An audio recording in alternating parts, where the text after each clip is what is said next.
Boa noite, meus irmãos. Sejam todos bem-vindos.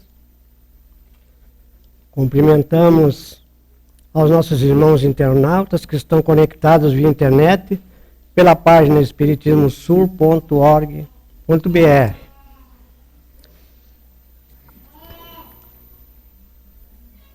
Levemos nosso pensamento a Deus, a Jesus, para agradecer a esse bondoso Pai de infinita misericórdia pela vida que nos concede, pela saúde do corpo, a saúde do espírito. Por esse dia, por essa oportunidade em que estamos reunidos nesta veneranda doutrina que tanto tem nos auxiliado em nossa caminhada evolutiva e que continuará auxiliando pela eternidade, porque veio para ficar conosco como revelação divina e sublime conteúdo que nos esclarece, nos ilumina e nos auxilia como um roteiro seguro em nossa caminhada. Que possamos levar desta casa tudo aquilo de bom que aqui viemos buscar e que necessitamos, espargindo esses eflúvios salutares no meio de nossos familiares, transmitindo essas energias para que o nosso lar, a nossa convivência se harmonize, que possamos pedir a esses benfeitores que aqui se fazem presentes todo o amparo que necessitamos. Ao nosso anjo da guarda que conosco caminha, pedimos o amparo, a proteção, que a nossa caminhada seja uma caminhada de luz na nossa evolução espiritual. Que assim seja.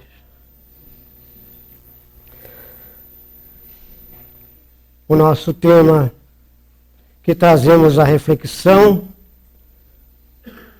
é a última ceia. Que possamos aproveitar esse conteúdo, fazer as nossas reflexões íntimas, que muito nos ajudarão nesta longa caminhada, que é a nossa vida, que é esta passagem, e que daqui levamos esses ensinamentos para o mundo espiritual, tendo um proveito imenso, porque já temos um esclarecimento de que a vida continua, de que não é só isto, que estamos presenciando a essência da vida. A vida continua. A última ceia. Um ponto de reflexão é o fato de que Jesus lavou os pés dos discípulos. Não quando chegaram a casa, como era de costume, mas enquanto ceavam, introduzindo desta forma no ritual histórico o ensinamento da humildade.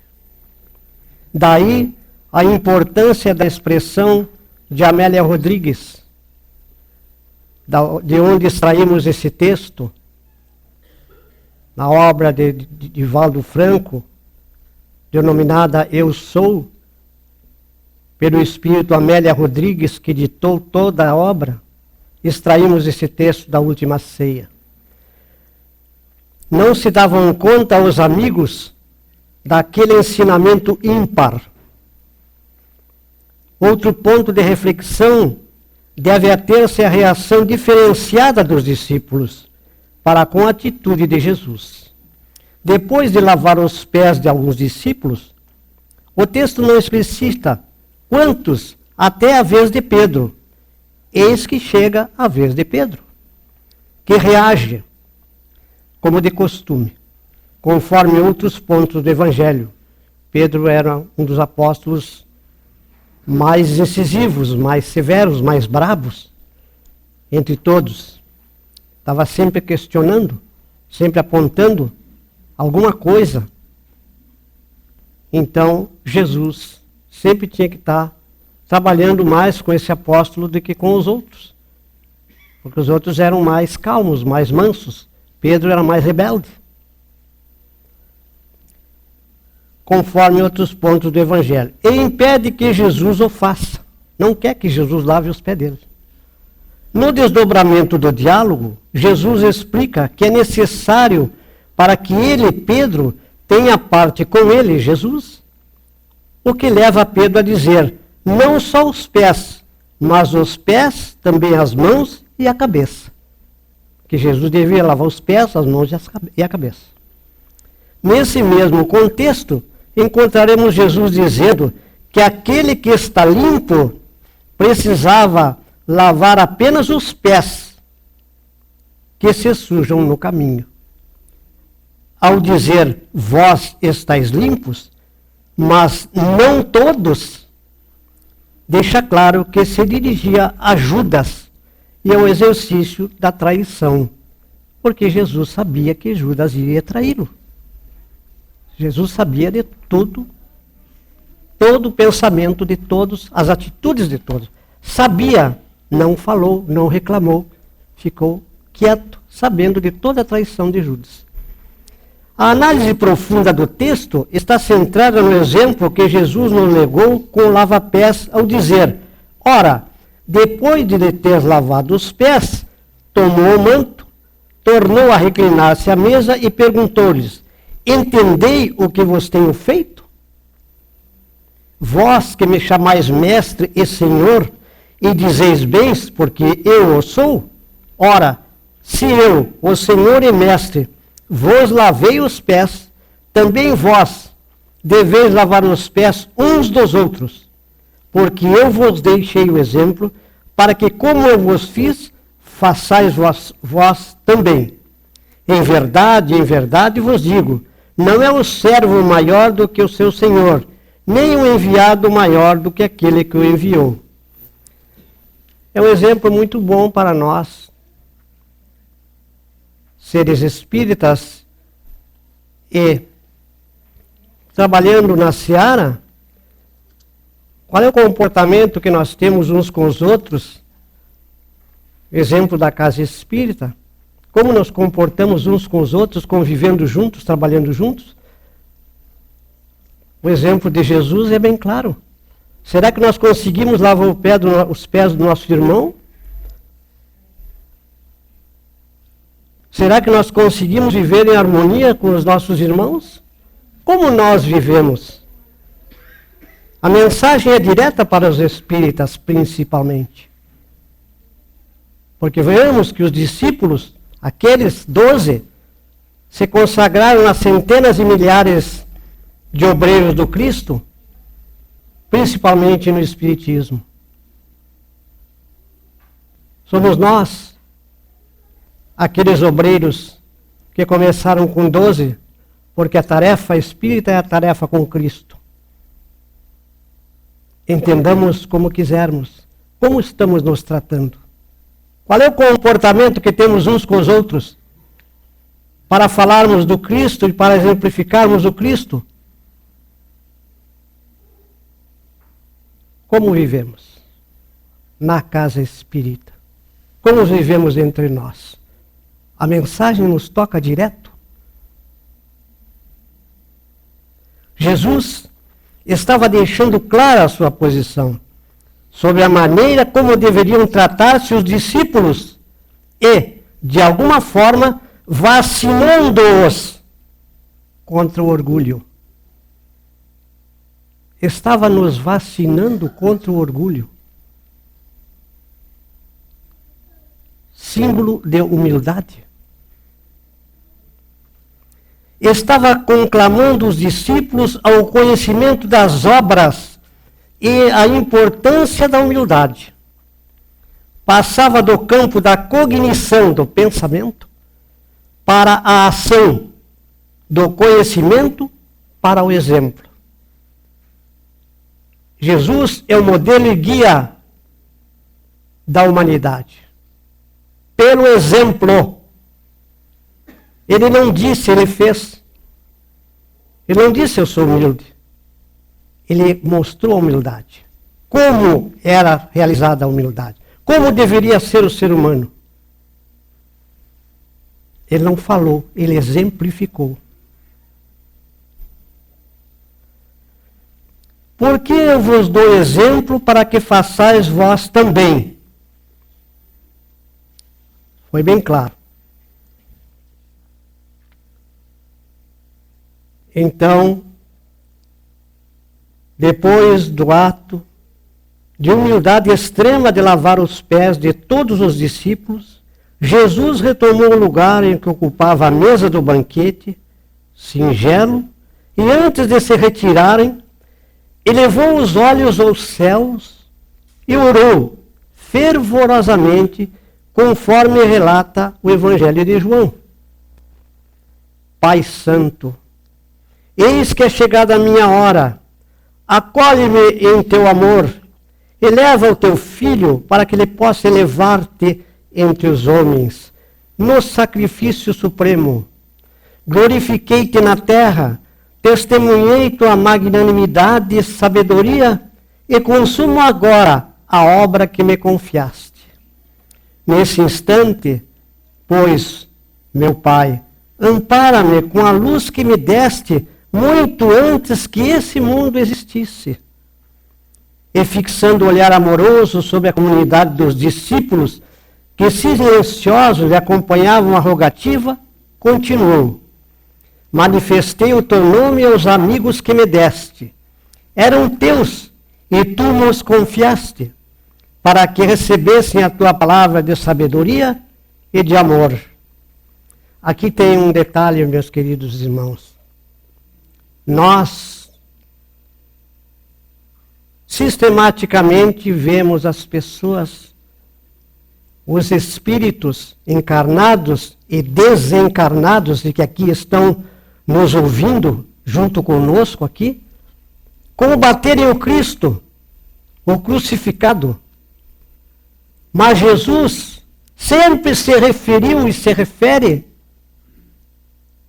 O que ele falou foi o que o Pai mandou falar. As palavras eram de Deus, não era de Jesus. Ele é o mensageiro. Os espíritos que não compreenderam e não compreendem ainda, e que transitam a escuridão, no sofrimento, na dor, combatem Jesus, combatem o mensageiro, quando a ideia, a mensagem divina é do Pai. É Ele o responsável pelo conteúdo da mensagem que desceu à Terra, desceu à humanidade. É Ele que tem que combater. Mas quem de nós, espíritos, que transitam ainda entre as sombras nesse planeta de provas e expiação, pode combater o Criador? É o Criador que tem que combater e não o mensageiro divino que veio trazer a mensagem. Ele é um portador da mensagem que deixou a vida como exemplo para nós. Quem de nós pode combater ao Criador? Aquele que nos criou, que nos deu a vida. Qual é o espírito que tem capacidade, aptidão, competência para combater a Deus? Quem poderia combater o Criador? Que criatura é esta que combateria o Criador, dizendo que ele está equivocado, que ele não é justo, que ele não é soberano, que ele não é bom, que ele não tem os atributos de divindade que tem quem de nós. Então, como não podemos combater a Deus, combatemos a Jesus, o enviado de Deus. Vejam e observem o quanto há equívoco no pensamento humano, que não compreendeu ainda até hoje o significado da sublime mensagem que desce até nós, do nosso Pai, do nosso Criador. Manifestei o teu nome aos amigos que me dessem, eram teus e tu nos confiaste para que recebesse a tua palavra de sabedoria e de amor. Todos eles sabem agora que tudo quanto lhes dei provém de ti. Jesus dizendo que tudo que ele falou provinha do Pai. Nesse instante supremo, Pai, não rogo pelo mundo que é a tua obra, cuja perfeição se verificará algum dia, porque está nos teus desígnios insondáveis, mas peço-te particularmente por eles, pelos que me confiaste, tendo em vista o esforço que os obrigará o Evangelho. Olhem o que Jesus diz. O esforço que obrigará os discípulos o Evangelho. O Evangelho de Jesus trazendo um esforço imenso que obrigará os discípulos a trabalharem o Evangelho. Que ficará no mundo sobre os seus ombros generosos. Aí nós diríamos o seguinte: os discípulos já se foram. A obrigação era deles. Olhem o que Jesus continua falando. Ficará no mundo sobre os seus ombros generosos. Eu já não sou da terra, mas rogo-te que os meus discípulos amados sejam unidos uns aos outros, como eu sou contigo. Dê-lhes a tua palavra para o trabalho santo da redenção das criaturas, que, pois eles compreendam que nesta tarefa grandiosa, o maior testemunho é o do nosso próprio sacrifício pela tua causa. Não há evangelho sem sacrifício. O sacrifício é a luz, é a iluminação, é a ascensão espiritual. Compreendendo que estão nesse mundo sem pertencerem às suas ilusórias convenções, por pertencerem só a ti, de cujo amor viemos todos para regressar à tua magnanimidade e sabedoria. Quando houvermos edificado o bom trabalho e vencido na luta proveitosa. Que os meus discípulos, Pai, não façam da minha presença pessoal o motivo de sua alegria imediata, que me sintam sinceramente em suas inspirações, a fim de experimentarem o meu júbilo completo em si mesmos. Junto deles, outros trabalhadores do Evangelho despertarão para a tua verdade. O futuro está cheio desses operários dignos do salário celeste. Será, de algum modo, a posteridade do Evangelho do Reino em que se perpetuará na terra para glorificar a tua revelação. Como é que Jesus sabia que após os apóstolos viriam outros trabalhadores do Evangelho, despertariam?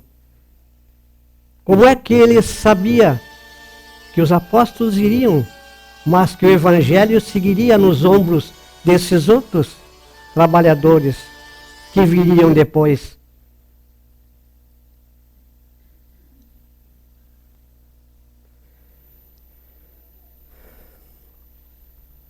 Prossegue Jesus. Protege-os a todos, Pai, Que todos recebam a tua bênção, abrindo seus corações às claridades renovadoras. Pai justo, o mundo ainda não te conheceu. Eu, porém, te conheci e lhe fiz conhecer o teu nome, a tua bondade infinita. Que o amor com que me tens amado esteja neles, e eu neles esteja. Jesus, então, nos deixa a lição, nos demonstra a sua grandeza espiritual, nos dizendo de que maneira devemos agir, o significado do Evangelho. E nós, então, vamos fazer uma breve análise no sentido filosófico do que significa a questão do servo e do senhor, daquele servidor e o que é servido.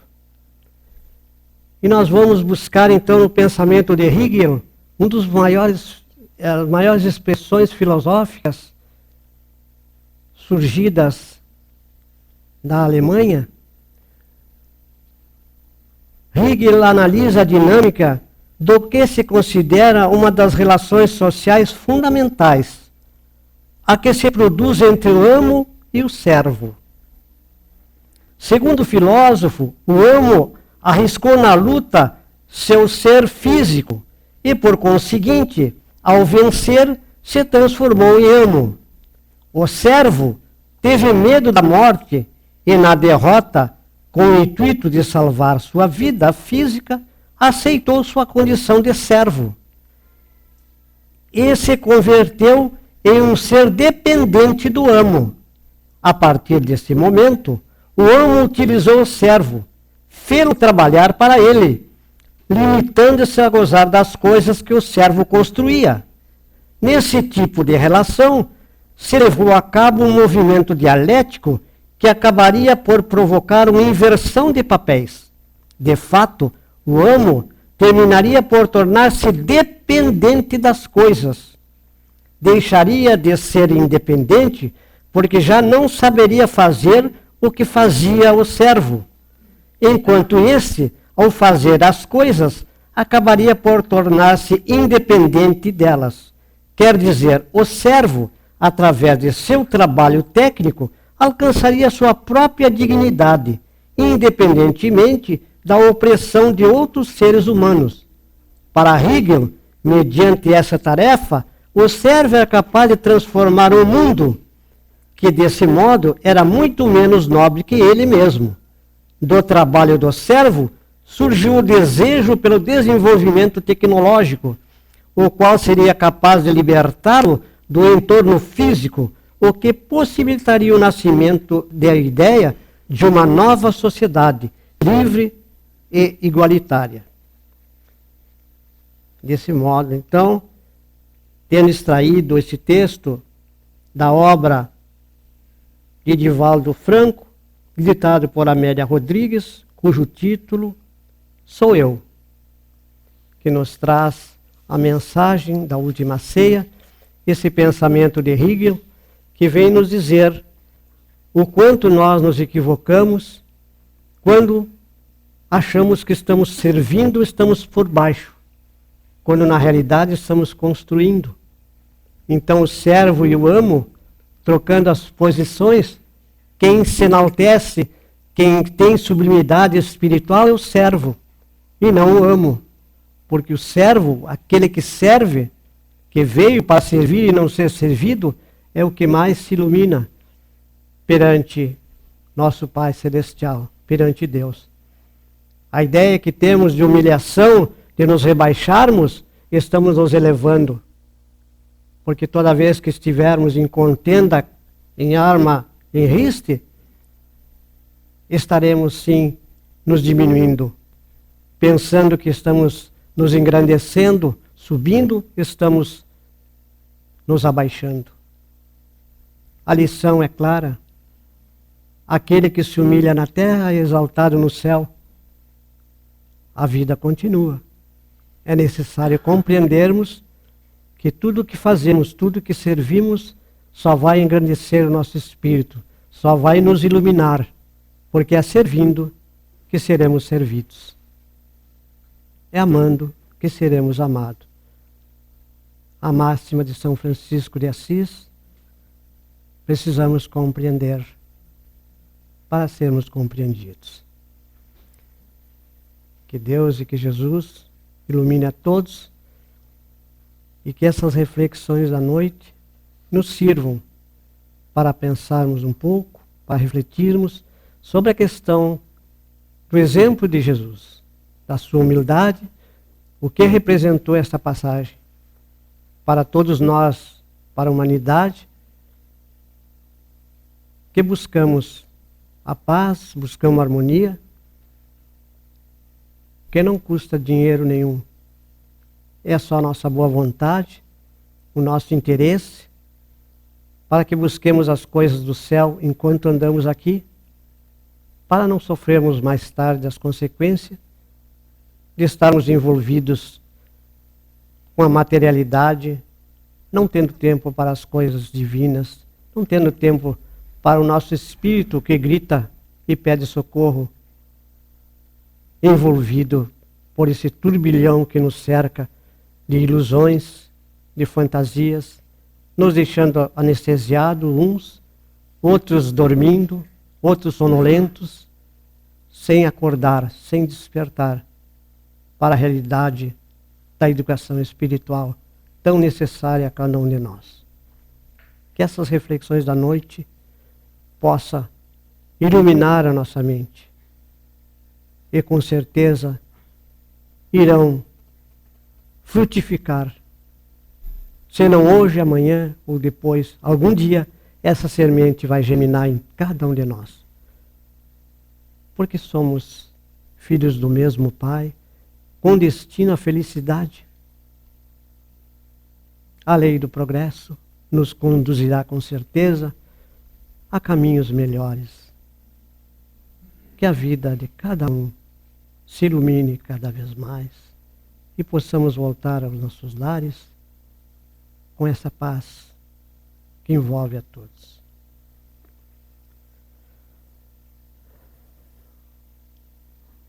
Já com o espírito levado a Deus, a Jesus, agradecidos estamos, Senhor, por mais esta oportunidade que nos concede nesta noite. Ensina-nos, Pai, a nós que só transformamos o amor em ódio, a transformar o ódio em amor. Dá a paz a cada um de nós, a compreensão e entendimento suficiente para que o teu amor nos encha, nos preencha o vazio que habita em cada um de nós. Ainda com os pés enlameados, conseguimos chegar até este ponto e buscar o auxílio, a proteção divina que nos sedenta a sede e que sacia nossa fome, que é muita. Possamos cada vez mais, ungidos desse amor divino, buscarmos o amor que falta em cada um de nós, para que amanhã possamos amar ao nosso próximo, buscar fazer o bem o quanto pudermos, sairmos da inspiração para entrarmos no campo da transpiração. Que o nosso suor, o nosso trabalho, o nosso tempo em fazer o bem ao próximo possa consumir-nos, nos consumir em relação a todo o bem que pudermos praticar nesta vida. Só assim estaremos felizes, estaremos alegres, porque a alegria que vemos nos olhos do enfermo, do preso, do faminto, é a que nos falta em cada um de nós. E por isso, clamamos e sofremos neste mundo de provas e expiações, ainda caminhando lentamente em direção à Tua luz. Ajuda-nos, Pai, a sermos melhores do que somos hoje, no dia de amanhã.